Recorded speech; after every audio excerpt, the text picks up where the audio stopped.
NEET പരീക്ഷാ ചോദ്യപേപ്പർ ചോർച്ചയുമായി ബന്ധപ്പെട്ട ആരോപണങ്ങളിൽ അന്വേഷണം കേരളത്തിലേക്കും. പരീക്ഷയ്ക്ക് 2 ദിവസം മുൻപ് വിൽപ്പന നടത്തിയ ചോദ്യപേപ്പറിലെ 600 ചോദ്യങ്ങളും യഥാർത്ഥ ചോദ്യപേപ്പറിൽ വന്നതിലാണ് പരാതി. കേസിൽ വിവിധയിടങ്ങളിലായി 13 പേരെ രാജസ്ഥാൻ പോലീസ് കസ്റ്റഡിയിൽ എടുത്തു.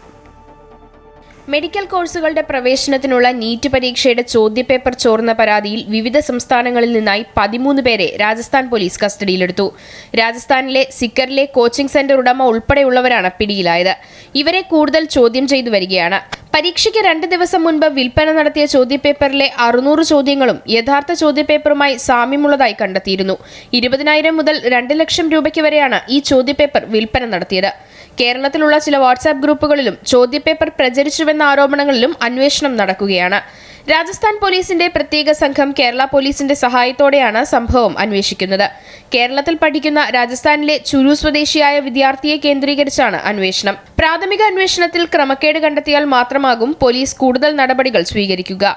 പരീക്ഷാ നടത്തിപ്പിൽ ക്രമക്കേട് നടന്നിട്ടില്ല എന്നാണ് നാഷണൽ ടെസ്റ്റിംഗ് ഏജൻസി വ്യക്തമാക്കിയത്. അമൃത ന്യൂസ്, ന്യൂഡൽഹി.